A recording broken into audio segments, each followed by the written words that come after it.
সুপ্রিয় দর্শক, স্বাগত জানাচ্ছি আজকের সম্পাদকীয়তে। আমি তাজওয়ার মাহমিদ। এখনও আওয়ামী লীগের সিন্ডিকেট সবকিছু নিয়ন্ত্রণ করছে, তাই দ্রব্যমূল্য সহ কোনো কিছুরই নিয়ন্ত্রণ করতে পারছে না অন্তর্বর্তীকালীন সরকার।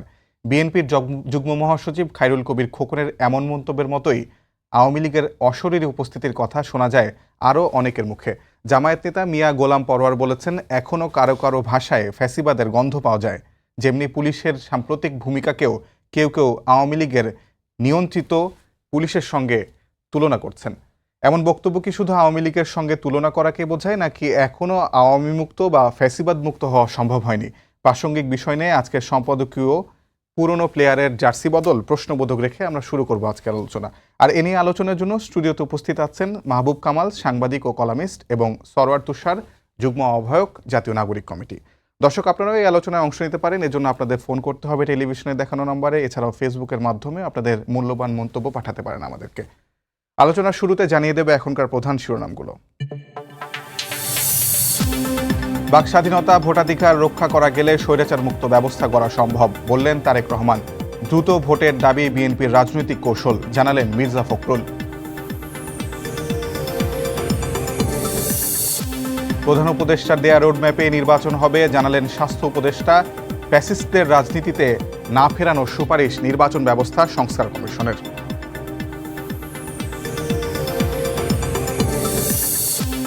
ছাত্রলীগের বিচার দাবিতে মার্চ ফর জাস্টিস কর্মসূচি ছাত্রদলের। শেখ হাসিনাকে ফিরিয়ে এনে বিচারের মুখোমুখি করায় সরকারের প্রধান দায়িত্ব, বললেন প্রেস সচিব।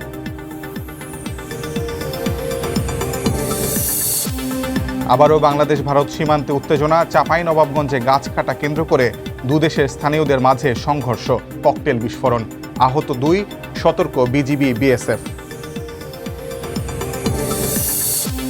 এবং পিলখানা হত্যাকাণ্ডে বিস্ফোরক মামলার জামিন শুনানি রোববার, আশায় বুক বেঁধেছেন 400 বিডিআর সদস্যের পরিবার। সুবিচার না পেলে কঠোর আন্দোলনের হুঁশিয়ারি।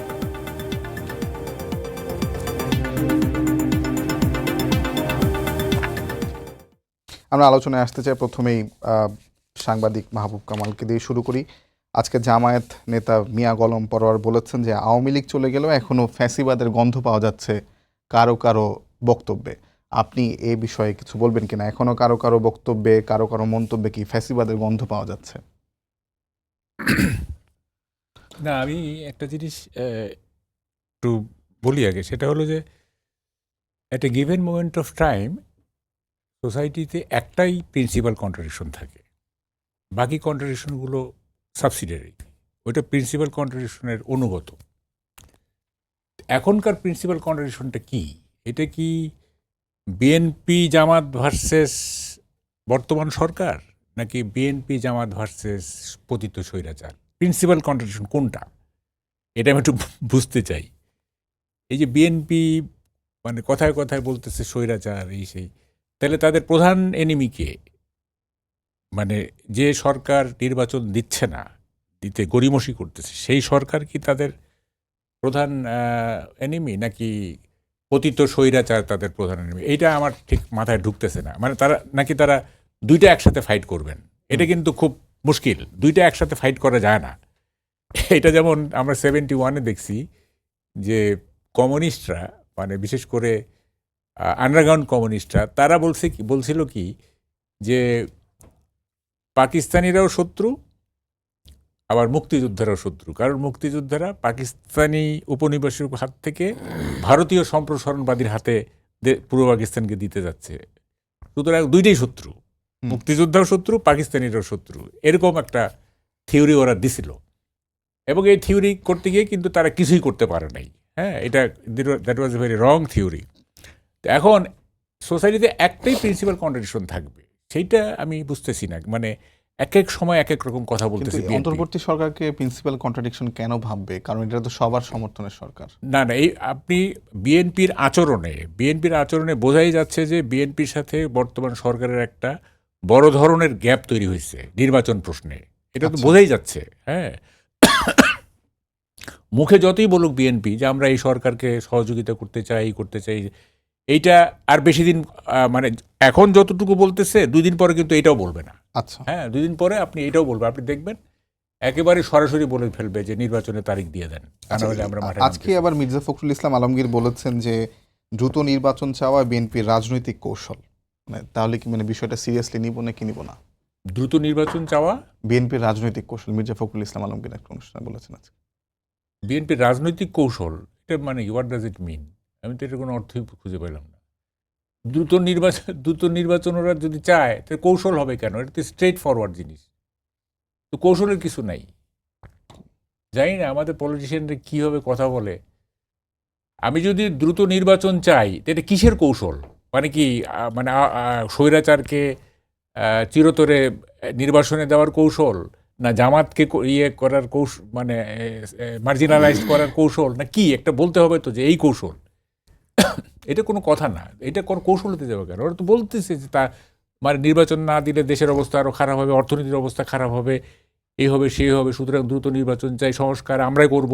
আমাদের 31 দফা আমাদের চেয়ারপারসনের 31 দফা তো সংস্কার প্রস্তাব আছেই, এগুলো আমরা করব, ইলেক্টেড বডি করবে, তো ফলে দ্রুত তারা তো যে জুলাই আগস্টের মধ্যে নির্বাচন করা যায় এটাও তো বলছেন উনি। তো কৌশলের এখানে কি আছে আমি তো বুঝলাম না। এটা তো মানে এটা কনফিউজিং আর কি। এটা আমি বুঝলাম না আর কি, এটা কৌশল কি জন্য হবে? জি হ্যাঁ জি, আমি আপনার কাছে আবার আসবো। আমি সরোয়ার তুষার আপনার কাছে জানতে চাই যে একই প্রশ্ন, আসলে আওয়ামী লীগ চলে গেল, ফ্যাসিবাদের গন্ধ কি কারো কারো বক্তব্যে পাওয়া যাচ্ছে কিনা আপনাদের মধ্যেও, আপনাদের বা অ্যালাইজের মধ্যেও কি পাওয়া যাচ্ছে কিনা? আপনাকে ধন্যবাদ। মানে আমাদের তো পরিষ্কার রাজনীতি হচ্ছে ফ্যাসিবাদী ব্যবস্থার বিলোপ।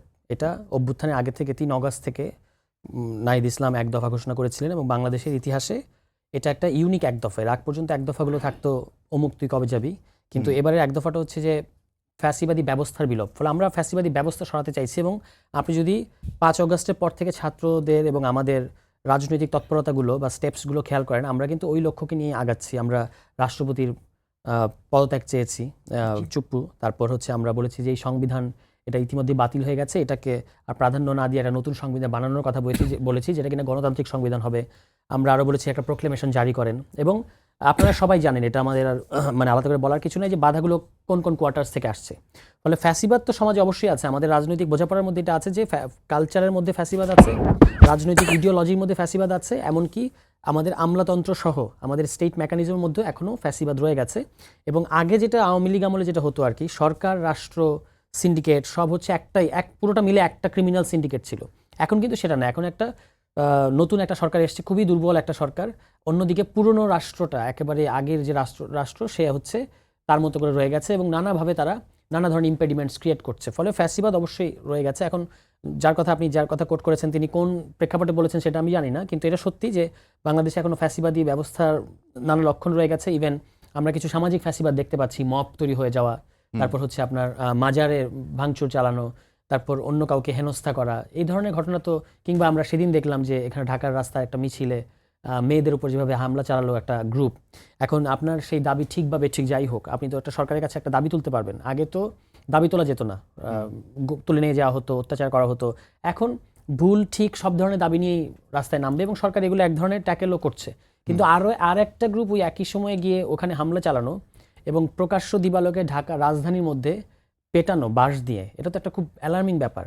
তো সরকারে আমরা দেখেছি ওই দিনই 2 জনকে গ্রেফতার করেছে, কিন্তু ওখানে আরও একেবারে চিহ্নিত কিন্তু কারা সংবাদ সম্মেলন করেছে, কারা আপনার ওখানে হামলা করেছে, এগুলোকে এখন আমরা গ্রেফতারের ক্ষেত্রে সেরকম কোনো দৃশ্যমান পদক্ষেপ দেখতে পাচ্ছি না। তাহলে এই গ্রুপটার কথাই ভাবেন যে তাদেরকে কে এখতিয়ার দিয়েছে। তো ফলে তারা তো ওই ফ্যাসিস্ট ইডিওলজি যে তুমি কে আমি কে, বাঙালি সবাইকে বাঙালি হতে বলা, এই জিনিসগুলো আমাদের সমাজের মধ্যে আছে। ফ্যাসিবাদ এখনও দোর্দণ্ড প্রতাপে আছে এবং তারা ক্রমাগত মানে পুরনো যে পতিত ফ্যাসিবাদী রেজিম তার সাথে নানা ধরনের আঁতাত করে প্রথম দিকে অনেক ঝামেলা তৈরি করার চেষ্টা করেছে, এই সরকারকে অস্থিতিশীল করার চেষ্টা করেছে। এখন তারা কৌশল বদলে সরকারকে মানে সক্রিয়ভাবে কোনো সহযোগিতা করছে না, কিন্তু নানাভাবে ভেতরের থেকে অনেক ধরনের, যেমন আপনি ওই আমলাদের কথা আপনার খেয়াল থাকবে যে যখন জনপ্রশাসনকে ঘিরে একটা অস্থিরতা তৈরি হলো কিছুদিন আগে, সপ্তাহখানেক আগে, 8-10 দিন আগে, তখন একজন আমলা বা সাবেক আমলা তিনি বললেন যে আপনি ভেবে দেখেন, এটা তো একেবারে তাকে গ্রেফতার করার মতো একটা মন্তব্য তিনি করেছেন, সরকারকে থ্রেটেন করা। যে উনি বললেন যে যদি সরকার ব্যবস্থা না নেয় তাহলে আমরা জানি কিভাবে 400 অ্যান্টিবায়োটিক্স প্রয়োগ করতে হয় এবং আমরা সেটা দাবি আদায় করে নেব। এই যে আপনি, এটা তো আপনার মানে কোড অফ কন্ডাক্ট ভঙ্গ করা, এবং সরকার যে তাদের ব্যাপারে কোনো ব্যবস্থা নেয় নাই, এটাই হচ্ছে এই সরকারের আপনার মানে দুর্বলতার দিক যে আপনি দুর্বলতার দিক। এটা অন্য কোনো সরকার থাকলে আপনি এটা বলতে পারতেন না তাহলে কখনোই। এখানে কয়েকটা প্রশ্ন আসে, যেমন হচ্ছে আপনি বলছেন যে সামাজিক ফ্যাসিবাদ এখনো আছে, যদিও মানে ফ্যাসিবাদের প্রতীক হিসেবে আমরা যেহেতু শেখ হাসিনাকে বা আওয়ামী লীগকে চিনি, তিনি চলে গেলেও সামাজিক ফ্যাসিবাদ আছে। এখন আপনাদের যারা এলাই তাদের মধ্যে থেকে অনেকের বক্তব্য এমন আসে যে ফ্যাসিবাদের পক্ষে কেউ লিখলে তার কলম ভেঙে দেওয়া হবে, এটা কি আসলে ফ্যাসিবাদী বক্তব্য মনে হয়? বা মানে অনেক সময় ফ্যাসিবাদী বক্তব্য মানে পুরো শুধু কথা থেকে তো আপনি কারোর ইয়েটা ধরতে পারবেন না। হয়তো আলংকরিক ভাবে অনেক অনেক কথা বলে, তার মধ্যে অনেক রেজ থাকে, অনেক সময় সেটা হয়তো একটু অফেন্সিভও শোনাতে পারে। তবে যারা বলে তাদের হয়তো আরও বুঝে বক্তব্য দেওয়া উচিত যে কোনটা বললে সেটা মানে পাল্টা ফ্যাসিবাদী বিরোধিতা করতে গিয়ে পাল্টা থ্রেটেন যেন না করা হয়, সেটা অবশ্যই খেয়াল রাখা উচিত। কিন্তু এখনো পর্যন্ত ছাত্রদের রাজনীতি কিন্তু গণতান্ত্রিক ব্যবস্থা তৈরি করারই রাজনীতি।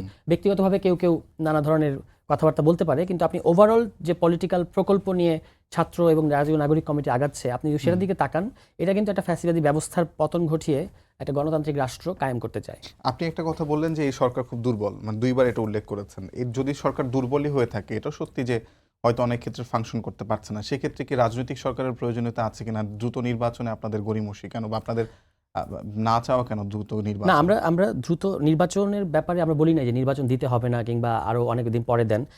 এটা হচ্ছে একটা মিসকনসেপশন। আমরা দুটো কথা বলেছি। এক নম্বর হচ্ছে যে যৌক্তিক সময়ে আপনাকে আগে সংস্কারগুলো করতে হবে, কারণ আমরা দেখেছি যে বাংলাদেশে আপনি যদি এগুলো না করেন তাহলে একটা নির্বাচনী স্বৈরতন্ত্র কায়েম হয়, ইভেন নির্বাচনের মধ্য দিয়েও সেটা হয়। আর দ্বিতীয় কথা হচ্ছে যে আমরা বলেছি যে নির্বাচন অবশ্যই যে একটা তো ডেডলাইন পাওয়া গেছে প্রধান উপদেষ্টার কথা থেকে, দুটো ডেট বা অ্যাপ্রক্সিমেট একটা টাইম পাওয়া গেছে। একটা হচ্ছে এই 25 সালের ডিসেম্বরের মধ্যে, অথবা যদি উনি সংস্কার কার্যগুলো সবকিছু সম্পন্ন করার সহযোগিতা পান দলগুলোর কাছ থেকে, তাহলে 26 জুনের মধ্যে। সো 26 জুনে যদি নির্বাচন হয় সেটা হচ্ছে 22 মাস পরে, অভ্যুত্থানে 22 মাস পরে, কোয়াইট লজিক্যাল মনে করি আমি। কিন্তু আমরা বলেছি যে যখনই নির্বাচন হোক, এই 25 ডিসেম্বরই হোক আর 26 জুনই হোক, এটা সংসদ নির্বাচন হওয়া উচিত না, এটা গণপরিষদ নির্বাচন হওয়া উচিত। কারণ আপনাকে এই যে সংস্কার প্রস্তাবগুলো এসেছে, এগুলো আপনি সংস্কারটা করবেন কোথায়? বিএনপির তরফ থেকে ম্যান্ডেটের কথা বলা হচ্ছে যে নির্বাচিত সরকারের কাছে ম্যান্ডেট থাকে। আমাদের বক্তব্য হচ্ছে যে সংস্কার করার ম্যান্ডেট সংসদের কাছে নাই, কারণ সংসদে আপনি 2/3 নিয়ে একটা ম্যান্ডেট একটা সংস্কার করবেন, পরবর্তী সংসদ আবার 2/3 বলে ওইটাকে উল্টে দিতে পারবে। এই জন্য আপনাকে ফাউন্ডেশনটা পোক্ত করার জন্য যেতে হবে গণপরিষদে, যেখানে আপনি সংবিধান প্রণয়ন করবেন অথবা সংস্কার করবেন। সেই সংবিধান গণভোটে জনগণ অনুমোদন করবে। তারপর আমরা বলেছি আমাদের জায়গা থেকে ওই গণপরিষদটাই সংবিধান প্রণয়ন শেষে একটা আইনসভায় রূপ নেবে। ফলে আমাদের রোডম্যাপ ভেরি ক্লিয়ার। আমরা একেবারেই বলি নাই যে নির্বাচন হতে হবে না, বরং আমরা বলছি যে এখন যে ধরনের নির্বাচন হওয়া উচিত, মানে সরকার পরিবর্তনের নির্বাচন, এখন হওয়া উচিত রাষ্ট্র গঠনের জন্য যে নির্বাচন দরকার, that is called constituent assembly election বা গণপরিষদ নির্বাচন। বাংলাদেশের ইতিহাসে এবং পৃথিবীর বিভিন্ন দেশের ইতিহাসে এই ধরনের মুহূর্তগুলোতে যখন আপনি একটা বড় ধরনের পরিবর্তনের পরে আপনাকে আবার রাষ্ট্রসহ প্রশাসনিক ব্যবস্থা ঢেলে সাজাতে হয়, তখন এই ধরনের নির্বাচনের প্রয়োজন পড়ে। আমরা সেই নির্বাচনের কথা বলেছি। জি, ধন্যবাদ। গণপরিষদ নির্বাচন মানে আগামী নির্বাচন যেটা হবে সেটা গণপরিষদ নির্বাচন, তার আগে আবার স্থানীয় সরকার নির্বাচনও সম্ভবত জাতীয় নাগরিক কমিটি চাচ্ছে। এই যে পুরো প্রক্রিয়াটা আপনার কাছে আসলে কেমন লাগছে? আমি ফ্যাসিবাদ নিয়ে একটু বলে নিই। শিওর। দেখেন, এই যে ফ্যাসিবাদ না, আমরা সবাই কিন্তু ফ্যাসিস্ট, এবং আমাদের সবার মধ্যে একটা হিটলার বাস করে। গণতন্ত্রের কথা কেন বলি? এটা সেলিং পয়েন্ট, এটা মার্কেটিংটা খুব ভালো হয়। এভরিবডি ইজ ফ্যাসিস্ট, এবং আমরা কেউই ফ্যাসিবাদের বিপক্ষ শক্তি নই। আমরা ফ্যাসিবাদের সঙ্গে যুদ্ধ করি কেন? যুদ্ধ করে তাকে পরাজিত করে আমার ফ্যাসিবাদ যাতে প্রতিষ্ঠা পায়, আমার ফ্যাসিবাদ যাতে প্রতিষ্ঠার একটা অধিকার পায়, সেজন্যই আমরা ফ্যাসিবাদের বিরুদ্ধে যুদ্ধ করি। It's plain and simple. আমরা দেখতেছি, দেখেন, আমি একটা পত্রিকায় কাজ করছিলাম, সে এডিটর, নাম বলবো না, ফ্যাসিবাদের চূড়ান্ত ফ্যাসিস্ট, কিন্তু তার পত্রিকা ছিল ডেমোক্রেটিক, অমুক তমুক। এটা উনি গণতন্ত্রের চ্যাম্পিয়ন হিসেবে পরিচিত ছিলেন। হ্যাঁ, উনি বিরাট গণতন্ত্র, কিন্তু পার্সোনালি ওনার মতো ফ্যাসিস্ট আর কেউ নন। কেন? ওই পত্রিকাটা, ওইটা লিডারশিপ বাড়ানোর জন্য, এটা ইটস এ সেলিং পয়েন্ট। হ্যাঁ, এটা মার্কেটিং ভালো, সুতরাং ওইটা গণতন্ত্রের কথা বলতে হবে, এটার বিক্রি বাড়বে, তার ব্যবসা হবে, এই হবে সে, কিন্তু সে বেসিক্যালি ফ্যাসিস্ট এবং সেটা হলো। সুতরাং এগুলি বলে লাভ নাই। দেখেন, আচ্ছা, এই যে একটা বক্তব্য যে ধরেন ফ্যাসিবাদের পক্ষে লিখলে কলম ভেঙে দিব, এটা ফ্যাসিবাদী আচরণ না? ডেফিনেটলি এটা ফ্যাসিবাদী আচরণ। আমরা সবাই ফ্যাসিবাদ। দেখেন, এই যে 5ই অগস্টের যে অভ্যুত্থান হলো না, এই অভ্যুত্থানের মধ্যে তো ছাত্র ইউনিয়ন ছিল কিনা, ছাত্র ফেডারেশন ছিল। তারা এখন কোথায়? তুষারকে জিজ্ঞেস করতেছি, তারা কোথায়? তারা কেন জাতীয় এই নাগরিক কমিটিতে নাই, কিংবা বৈষম্য বিরোধী ছাত্রদের নাই? তাহলে প্যাচটা লাগলো কোথায়, কি কারণে? কারণটা হচ্ছে উভয় পক্ষই ফ্যাসিবাদ। হ্যাঁ, ভেতরে ওইটা ওইভাবে মানে সবসময় ফ্যাসিবাদের বহিঃপ্রকাশ তো সবসময় একই রকম হবে না, সুতরাং ওদের সাথে আবার মেলে মানে এটা বানরের পিঠা ভাগের ক্ষেত্রে এটা কি করলো আমরা ওই ভাগাভাগিটা এরকম হবে না। জি, হ্যাঁ, আমরা ফলে যদি এটা একটু আলাদা হয়ে গেল। জি, আচ্ছা, এখন পরের প্রশ্ন আসি যে গণপরিষদ নির্বাচন হবে, সেটাই আবার এক আইনসভা হিসেবে কার্যকর হবে, মানে এই ফর্মুলাটা আচ্ছা কেমন? শুনেন, আমি বলি এভরিথিং হয়ে গেল না, গণপরিষদ থেকে এটা অ্যাপ্রুভড হলো, এই হলো সেই হলো, পার্লামেন্টের পরবর্তী পার্লামেন্ট র্যাটিফাই করলো, সব হয়ে গেল, এভরিথিং ইজ ক্লিয়ার, এবং একটা ভালো ডেমোক্রেটিক সংবিধান আমরা পাইলাম। আচ্ছা, ৭৪ সালে যখন একদলীয় শাসন করা হয়েছিল তখন কি কনস্টিটিউশনটা ডেমোক্রেটিক ছিল না? ছিল কি না? হুম। এটা তো একটা মানে একটা পুত পবিত্র একটা সংবিধান ছিল, তাই না? তো ফোর্থ অ্যামেন্ডমেন্টটা কেন, কিভাবে হলো? Could constitution stop it? একটা ডেমোক্রেটিক কনস্টিটিউশনকে এটা স্টপ করতে পারছে? পারে নাই তো। আচ্ছা, তারপরে ফোর্থ অ্যামেন্ডমেন্টের পরে এই যে জিয়াউর রহমানের যে আনকনস্টিটিউশনাল অকুপেশন অফ পাওয়ার, এটা কি কনস্টিটিউশন স্টপ করতে পারছে? এরশাদেরটা পারছে? 15th অ্যামেন্ডমেন্টের সময় 15th অ্যামেন্ডমেন্টে হলো যে তত্ত্বাবধায়ক সরকার, কনস্টিটিউশনকে এটাকে রোধ করতে পারছে? পারে নাই তো। তাইলে আপনার যদি 2/3 মেজরিটি থাকে, পার্লামেন্টে যদি আপনার ডমিনেশন থাকে, তাহলে তো আপনি যে কোনো কনস্টিটিউশন যে কোনো সময় আপনি পাল্টাই দিতে পারেন। তো এগুলি কেন, এই যে পণ্ডশ্রম করতেছি, হ্যাঁ, কি প্রজাতন্ত্র না নাগরিকতন্ত্র না গণতন্ত্রী না জনগণতন্ত্রী, এই যে মাথার ঘাম পায়ে ফেলতেছি, হ্যাঁ, এত কষ্ট এত কিছু, এগুলোর কোনো মূল্য আছে? তারপর ধরেন যদি মিলিটারি টেক ওভার হয়, মিলিটারি টেক ওভারের প্রথম কথা কি? Negation of all civil laws, constitution held up, তাই না? তো ওই কনস্টিটিউশন কি মিলিটারি টেক ওভার ঠেকাইতে পারবে? ঠেকানোর কোনো রাস্তা আছে? আপনি বলেন। যত আইনি কনস্টিটিউশন আপনি লিখলেন যে মিলিটারি টেক ওভার হইলে তার ফাঁসি হবে, তার এই হবে সেই হবে, কোনো আর্মি চিফ বা মিলিটারি কেউ মনে করলো দূর ফাঁসিটা সেটা পরের ব্যাপার, আগে ক্ষমতাটা নিয়ে নেই। কে ঠেকাবে এটা? তাকে কে ঠেকাবে? কনস্টিটিউশন ঠেকাইতে পারবে? আচ্ছা, তাই তো হয়েছে আমাদের দেশে, তাই না? আগে তো তাই হয়েছে। ফলে এইসব বলে লাভ নাই, এই সংস্কার এগুলি বোগাস, এগুলির অ্যাবসলুটলি মিনিংলেস। আমি তো বারবার বলে আসতেছি যে সংস্কার কোনটা করতে হবে, আগামী ইলেকশনটা যাতে পারফেক্টলি হয়, মানে যাতে ইলেক্টেড বডিটা রিয়েলি পাবলিকের রিপ্রেজেন্টেশন থাকে, সেই জন্য যে সংস্কারগুলি দরকার, নির্বাচন পদ্ধতি, নির্বাচনটা কিভাবে হবে, ইলেকশন কমিশন কিভাবে হবে, যাতে মানি মাসল টেরর এগুলির কোনো ভূমিকা না থাকে, হ্যাঁ, যাতে একটা লেভেল প্লেইং ফিল্ডে একটা সবাই নির্ভয়ে ভোট দিতে পারে এবং গণনাটা ঠিক হয়।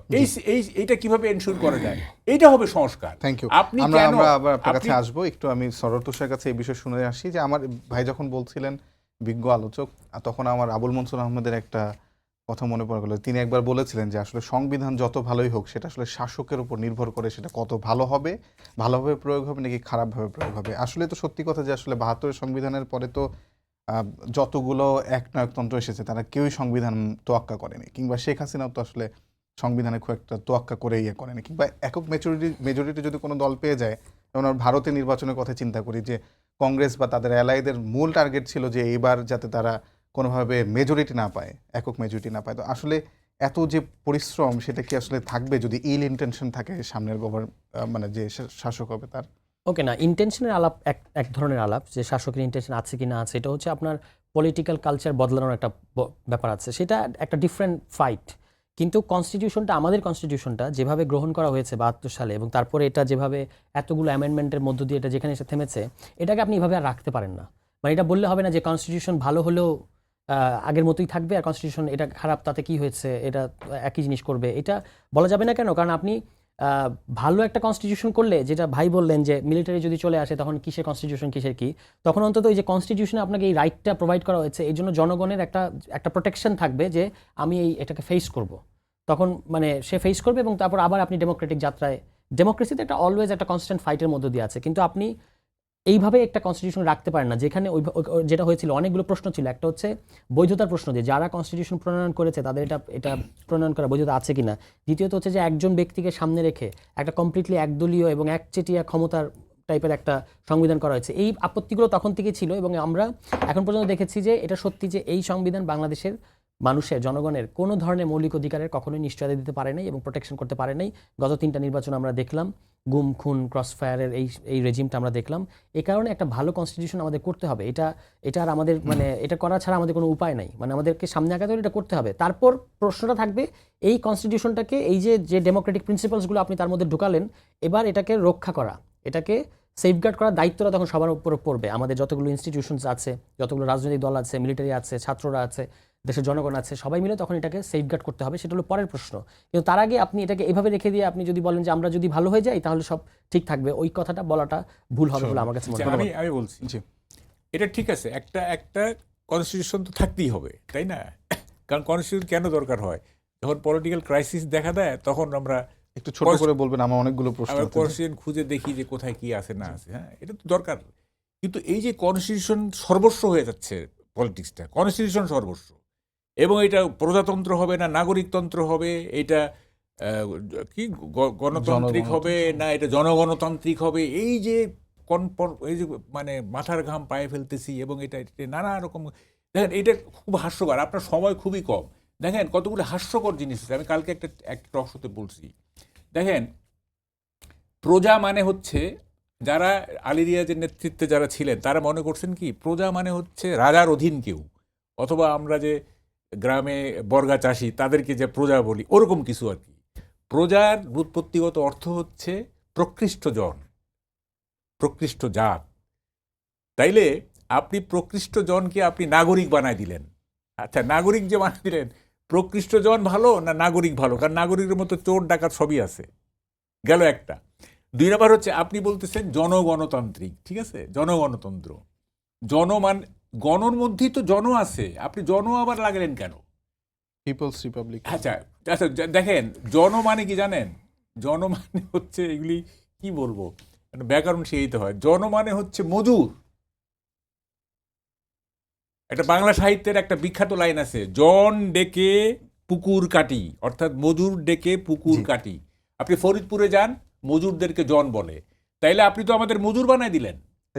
আচ্ছা শুনেন, না একাডেমিক করতে হবে তো। ওনারা যদি একাডেমিক করে, ওনারা যদি থিওরি মারে, তাহলে আমাদের থিওরি নাই।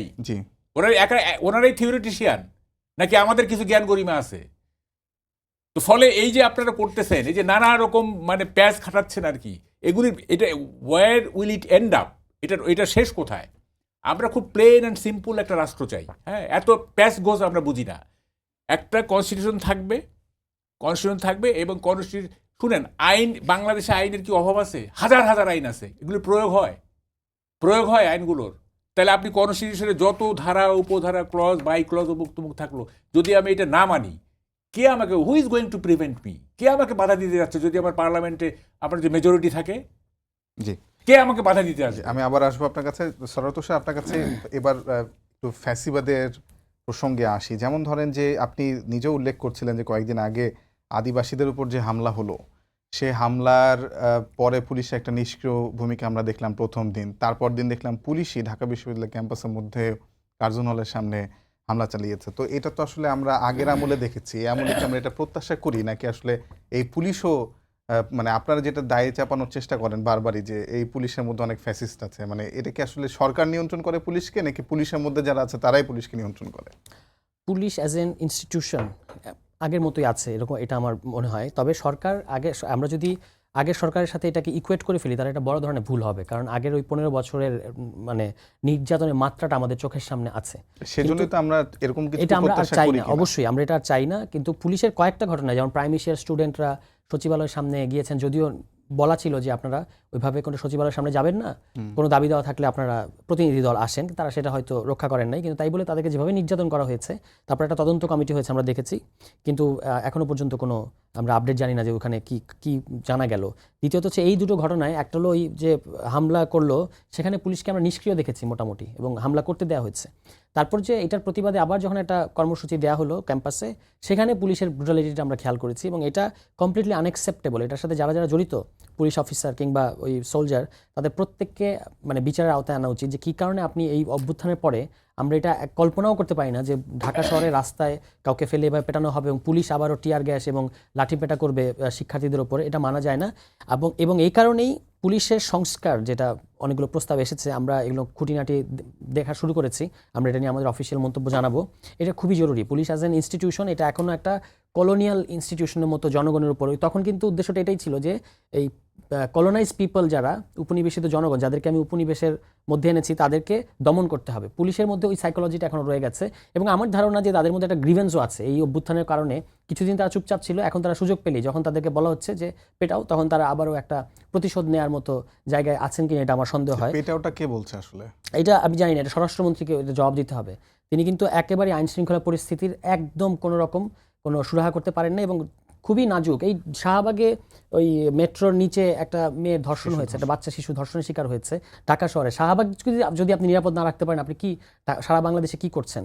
এবং স্বরাষ্ট্র উপদেষ্টার কোনো কর্মকাণ্ডই আমাদের কাছে গ্রহণযোগ্য মনে হচ্ছে না এবং তিনি মনে হচ্ছে না যে অভ্যুত্থানের পরে এমনিতেই একটা অ্যানার্কিক সিচুয়েশন থাকে, একটা নৈরাজ্যিক পরিস্থিতি থাকে, কারণ ইনস্টিটিউশনটা ভেঙে গেছে। পুলিশ এখন আপনাকে আরও বাড়তি প্রিকশন নিতে হবে। সেই পরিস্থিতি ডিল করার জন্য যে ধরনের ফার্ম লোক দরকার, আমার কাছে এই উপদেশটাকে সে ধরনের ফার্ম লোক মনে হয় না। এরকম অন্যান্য উপদেষ্টা সম্পর্কে আমাদের অবজারভেশন আছে।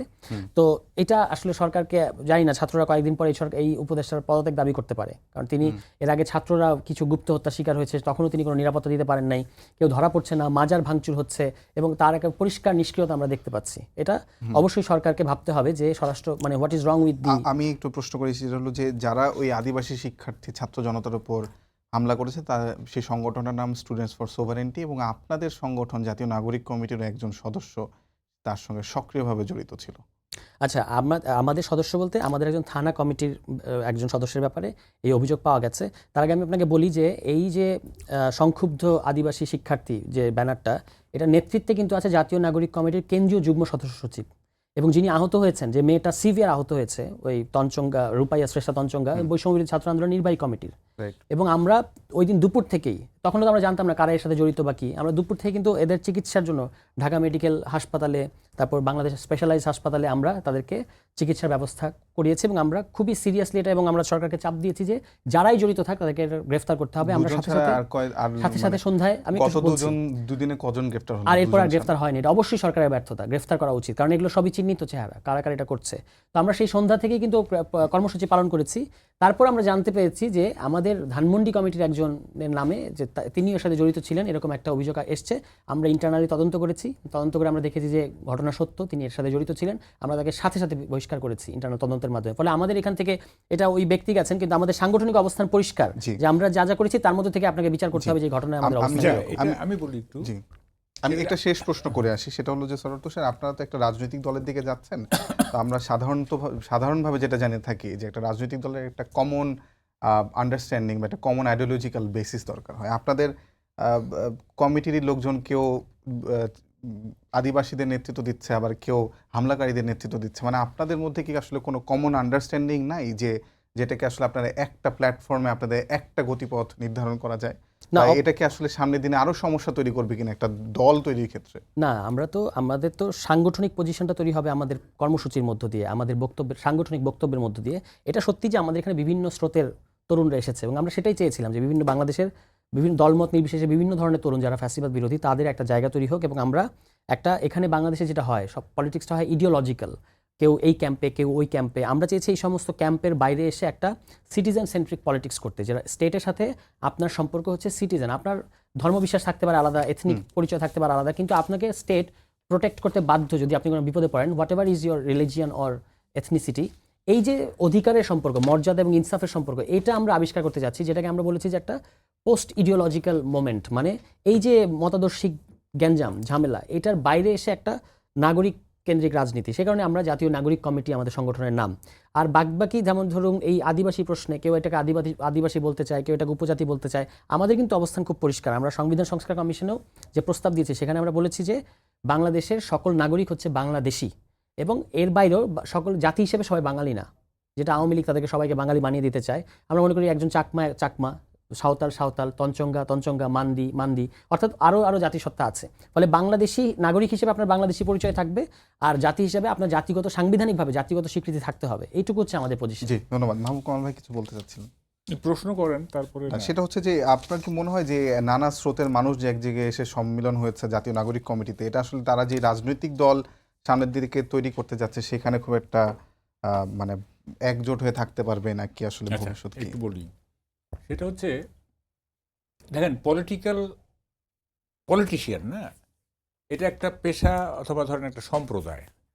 তো যে কোনো সম্প্রদায় যদি আমরা নামটা উচ্চারণ করি তাহলে কিন্তু আমাদের সামনে একটা চিত্রকল্প ভেসে ওঠে। কীরকম? যেমন যদি বলি ডাক্তার, তাহলে আমাদের চিত্রকল্পটা কি? যে অ্যাপ্রন পরে এখানে স্টেথোস্কোপ লাগায় দিয়ে দৌড়াদৌড়ি করতেছে এই যে হাসপাতালের এদিক সেদিক, এরকম একটা চিত্রকল্প ভেসে ওঠে। হুম, আচ্ছা, তারপরে যদি বলি যে আমরা কি বলে যে শিক্ষক, বিশ্ববিদ্যালয়ের শিক্ষক, সেটাও একটা চিত্রকল্প আমরা পাই। তো পলিটিশিয়ানদের জন্য বা এমনি ছোটোখাটো পেশা হয়ে যায়, জেলে তাঁতি বললেই আমরা বুঝি যে হ্যাঁ জেলে মানে এই। এখন পলিটিশিয়ানদের যখনই আমরা বলতেছি পলিটিশিয়ান অথবা পলিটিক্যাল পার্টি, তখন একটা চিত্রকল্প আসে না যে হ্যাঁ সেই চিত্রকল্পটা কি? সেই চিত্রকল্পটা হচ্ছে যে কিছু রেসপন্সিবল লোক যাদের দীর্ঘ ক্যারিয়ার আছে, যাদের সাথে পাবলিকের কমিউনিকেশন আছে, যারা মানুষের দেখভাল মানে স্বার্থকে নিয়ে মানে আদর্শভিত্তিক রাজনীতি করে এবং মানুষের সাথে যোগাযোগ আছে, তারা দায়িত্বশীল, তাদের সাথে পাবলিকের কমিউনিকেশন হয় সবসময় ইত্যাদি, এরকম একটা ভাবমূর্তি আমরা পাই। এখন এই যে বৈষম্য বিরোধী ছাত্র আর যে জাতীয় নাগরিক কমিটি, তারা যে দলটা করতেছে, এই দলের এই দলটা যখন মানে করতেছেন ওরা করতেছে, আমার কাছে কিন্তু কোনো চিত্রকল্প নাই। হ্যাঁ, কোনো একটা আছে না যে হ্যাঁ ঠিক আছে এইটা বলতে আমি এই বুঝলাম, এটা কিন্তু আমার কাছে নাই। এবং এটা কিভাবে গঠিত হচ্ছে, কি ঘটনা, মানে সেটাও বুঝতে পারতেছি না। যেমন ধরেন যে অনেকেই তো নাই। 5ই অগস্টের সাথে যারা ছিল, এই যে মেঘমল্লার বসু, সে একটা স্ট্র্যাটেজি, আমি আর কখনো পোস্ট দিব না। হ্যাঁ, এটা কি একটা শব্দ ব্যবহার করছে যে অক্ষম আস্ফালন। অক্ষম আস্ফালন তার। তারপরে ধরেন যে মানে কতগুলো জিনিস দেখেন কোথায় চলে গেছে। আদিবাসীদের যে আন্দোলন, শিক্ষকরা তারা মানে প্রতিবাদ করতেছে জাতীয় সংসদে গিয়ে, জাতীয় মানে এই কি বলে এই আমাদের জাতীয় সংসদ পার্লামেন্টের সামনে। তারা তো ইউনিভার্সিটি ক্যাম্পাসে করবে, রাজু ভাস্কর্যের সামনে করবে, তাই তো ইউনিভার্সিটির ইয়ে। তারা ওখানে কেন যায়? তারা কি নিরাপদ বোধ করতেছে না? নিরাপদ বোধ করতেছে না বলেই কি তারা ওই একটা নিরাপদ জায়গায় গেল? বিষয়গুলো কোথায় চলে গেছে দেখেন। এবং এই যে না, আমার মনে হয় যে বিশ্ববিদ্যালয় শিক্ষক নেটওয়ার্ক বিভিন্ন বিশ্ববিদ্যালয়ের শিক্ষক থাকে, তো শুধু ঢাকা বিশ্ববিদ্যালয় না, এই জন্য বিশ্ববিদ্যালয়ের শিক্ষক মানে বিশ্ববিদ্যালয় করবে, সেটা জাহাঙ্গীরনগরে করুক আর ঢাকা ইউনিভার্সিটি করবে। সংসদে কি জন্য? ওটা তো ভেঙে ফেলছেন আপনারা, ওটা তো শেষ জাতীয় সংসদ, ওটার কোনো কার্যকারিতা আসেনি। যাই হোক, এখন এই যে দল করতেছি, হ্যাঁ দল করতেছি, এবং এটা মানে কি হবে আমি ঠিক জানি না। মানে বিএনপির সঙ্গে এই দলের কনফ্রন্টেশন কোন পর্যায়ে যাবে, হ্যাঁ, এবং এই দলের সাথে মানে আমি তো একটা বড় ধরনের ব্লাডশেড দেখতেছি সামনের দিনে। যাই হোক, এই পর্যন্ত কিন্তু ধরেন যে ডেমোক্রেটিক ভ্যালুস এখন পর্যন্ত আছে, আপনাকে বলি এখন পর্যন্ত একটা আছে আর কি। আপনি স্কেলে যদি ধরেন যে ধরেন 20-30 হইলেও আছে 100-এর মধ্যে, কিছুদিন পরে কিন্তু জিরো হয়ে যাবে ডেমোক্রেটিক ভ্যালুস, একদম জিরো হয়ে যাবে। এবং তখন যে কি হবে, মানে কে এই দেশটাকে লিড করবে, সে লোক খুঁজে পাওয়া যাবে না কিন্তু। জি তুষার, আপনারা যদি ভাই যেমনটা বলছিলেন যে আপনার কোনো চিত্রকল্প পাওয়া যাচ্ছে না, মানে এটাকে আসলে আপনি কিভাবে মূল্যায়ন করেন এই বক্তব্যটাকে, আর সামনের দিনে কি আসলে আপনাদের মানে ডেমোক্রেটিক যে ভ্যালুজ বাংলাদেশে এখন এক্সিস্টিং সেটা কি থাকবে না, এরকম আশঙ্কা করছেন? না, ডেমোক্রেটিক ভ্যালুজ থাকবে না আমি একেবারে এরকম মনে করি না। বরং আমরা তো একটা আমাদের পরিষ্কার আমরা বলেছি যে ফ্যাসিজম থেকে আমরা ডেমোক্রেসির দিকে যাত্রা শুরু করেছি, এবং আমরা যখন আত্মপ্রকাশ করি তখন থেকে আমাদের 8 দফা আছে। এবং এই যে রিসেন্টলি আমরা যে লিফলেটগুলো বিতরণ করলাম প্রোক্লেমেশন ইস্যুতে, সেখানে কিন্তু আমরা 7টা দফা পরিষ্কার করেছি। এবং প্রোক্লেমেশন আমরা কেন চাই, এইটাও কিন্তু একটা ডেমোক্রেটিক অ্যাসপিরেশনের জায়গা থেকে আসছে। যে প্রোক্লেমেশন আমরা কিন্তু বলছি যে এই যে ফ্যাসিজম যে আমাদের এখানে হিস্টোরিক্যালি আছে, এটাকে আমরা টার্ন ডাউন করে যে একটা ডেমোক্রেটিক দিকে যেতে চাই, এগুলো কিন্তু আমাদের আছে। এবং যখন রাজনৈতিক দল আসবে তখন কিন্তু কর্মসূচি সহকারী আসবে, ঠিক আছে। ইন দ্য মিন টাইম আমরা গণপরিষদের কথা বলছি। কেন গণপরিষদের কথা আপনাকে বলতে হচ্ছে? কারণ কনস্টিটিউশনালি এবং স্টেটটা একটা আনডেমোক্রেটিক অটোক্রেটিক রাষ্ট্র। তাহলে আপনাকে এটাকে গণতান্ত্রিক করতে হলে আপনাকে গণপরিষদের মধ্য দিয়ে সংস্কার বলেন আর নতুন রাষ্ট্র বানিয়ে বলেন, আপনাকে তারপর যাত্রা শুরু করতে হবে। তার ফলে আমাদের এই চাওয়ারগুলোর মধ্যে আমাদের যে দাবি তার মধ্যেই তো একটা ডেমোক্রেটিক ভ্যালুসগুলো পুরো দমে আছে। এবং বাংলাদেশে আর আমি মনে করি না যে কখনো 111 কিংবা 111-এর মতো একটা অগণতান্ত্রিক বিরাজনৈতিক পরিস্থিতি কিংবা এই যে আওয়ামী লীগের ফ্যাসিজমের যে দেখলাম, এটা আর কখনো সম্ভব হবে না। কেউ কেউ চেষ্টা করতে পারে, কিন্তু আর আপনি আর ওখানে কিছু কিছু জিনিস আর আন্ডু করা যায় বলে আমার মনে হয় না। কারণ আমরা অনেকগুলো সংগ্রামের মধ্যে এখানে এসেছি, তো সমাজে একটা আন্ডারস্ট্যান্ডিং আছে। এখনো কিছু কিছু ঝামেলা হচ্ছে অনেক জায়গায়, কিন্তু হলে আপনি এর বিরুদ্ধে আবার জনগণের সক্রিয়তাও দেখবেন, মানে মানুষ কিন্তু হইচই করছে এবং তারপর ওইটাকে আবার সরকারকে বা অন্য যে কোনো কর্তৃপক্ষকে নিশ্চিত করতে বাধ্য হচ্ছে তারা। কিন্তু এই যে একটা বিষয় হচ্ছে যে আমরা ভেবেছিলাম যে একটা ঐক্য থাকবে, হাসিনা চলে গেলে একটা ঐক্য তৈরি হবে, সেই ঐক্যটা অটুট থাকবে। আমরা কি আসলে আইডিওলজিক্যাল ডিভাইডেশন অনেক বেশি দেখছি, মানে ভাবাদর্শিক জায়গা থেকে মানুষের মধ্যে কি অনেক ধরনের বিভাজন তৈরি হচ্ছে কিনা? বিশেষ করে আমরা যদি গত কয়েকদিনের ঢাকা বিশ্ববিদ্যালয়ে বা ডানপন্থী বামপন্থী এই ধরনের যে অনেক ধরনের আইডিওলজির যে একটা ডিভাইডেশন, সেটা কি তৈরি হয়ে গেছে কিনা ইতিমধ্যে? ইডিওলজিক্যাল ডিভাইডেশন তো আমাদের সমাজে আগেই ছিল। এখন কিছু সময়ের জন্য অভ্যুত্থানের ওই পরিস্থিতিতে আমরা এক হয়েছিলাম, এবং আবার যখন নতুন পর্বের পলিটিক্সটা আমরা ধরতে পারবো না, যখন ধরতে না পারার যে জায়গা, সেখান থেকে আবার ইডিওলজিক্যাল এই ধরনের বিভাজন হতে পারে। কিন্তু আপনাকে সরকার কিংবা রাজনৈতিক দল, ছাত্রদের দিক থেকে সর্বোচ্চ চেষ্টা থাকতে হবে যে ঐক্য বিনষ্ট করব না, এবং আবার শুধু মুখে মুখে ঐক্য বললে হবে না, আমরা কি চাই, কিসের ঐক্য, হ্যাঁ, সেটা আবার নিশ্চিত করতে হবে। ফলে আমি মনে করি যে কিছু অস্থিরতা অবশ্যই আছে, কিন্তু আপনাকে এটা কাটিয়ে উঠতে হবে। সেটা যদি সকল পক্ষ চায়, এখনো সুযোগ আছে, এবং সবাই যদি সেটা মানে আন্তরিকভাবে মিন করে যে আমার কজের চেয়ে নেশনের কজটা বড়, তাহলে আবার আপনি দেখবেন যে আমরা ওই আগের জায়গায় ফিরে যেতে পারবো, অর্থাৎ সেই ঐক্যের পরিস্থিতিতে ফিরে যেতে পারবো। আরেকটা বিষয় হচ্ছে যে যেমন আওয়ামী লীগকে যেন নির্বাচনে না নেওয়া হয়, সেই বিষয়ে একটা সংস্কার কমিশনের থেকে সুপারিশ এসেছে, বা ফ্যাসিবাদী কোনো পক্ষ যেন নির্বাচনে অংশ না নিতে পারে। সেক্ষেত্রে আওয়ামী লীগের তো একটা ভোট ব্যাংকও আছে বড় ধরনের, সেই ভোট ব্যাংকটার দিকে আসলে কারা টার্গেট করছে বলে আপনার মনে হয়, বা সেই ভোট ব্যাংকটাকে ইউটিলাইজ আওয়ামী করার লীগ জন্য? কিন্তু সর্বশেষ ভোট হয়েছে বাংলাদেশে 2008 সালে, তখন আওয়ামী লীগ একটা ভোট ব্যাংক ছিল। এরপর আওয়ামী লীগ নিজের ভোট ব্যাংকের ব্যাপারে এতটাই অনিশ্চিত হয়ে পড়েছিল যে 3টা নির্বাচন তারা দিল না। এবং আমরা যতটুকু জানি, গোয়েন্দা রিপোর্টগুলো তারা পেত, 10% কি নাই? 10% থাকতে পারে, কিন্তু এখন আমার মনে হয় না নাই। কারণ যারা আমার তো মনে হয় না কোনো সুস্থ মানুষ ওই গণহত্যাকারীদের সমর্থন করবে। অনেক আওয়ামী লীগ আগে সমর্থন করতো না বুঝে, তারা কিন্তু আমাদেরকে এখন বলছে যে নতুন দল আসুক, আমরা তাদেরকে সমর্থন করতে চাই, কিন্তু আগে আমরা কর্মসূচিগুলো বুঝতে চাই। এগুলো কিন্তু সমাজে কথাগুলো আছে।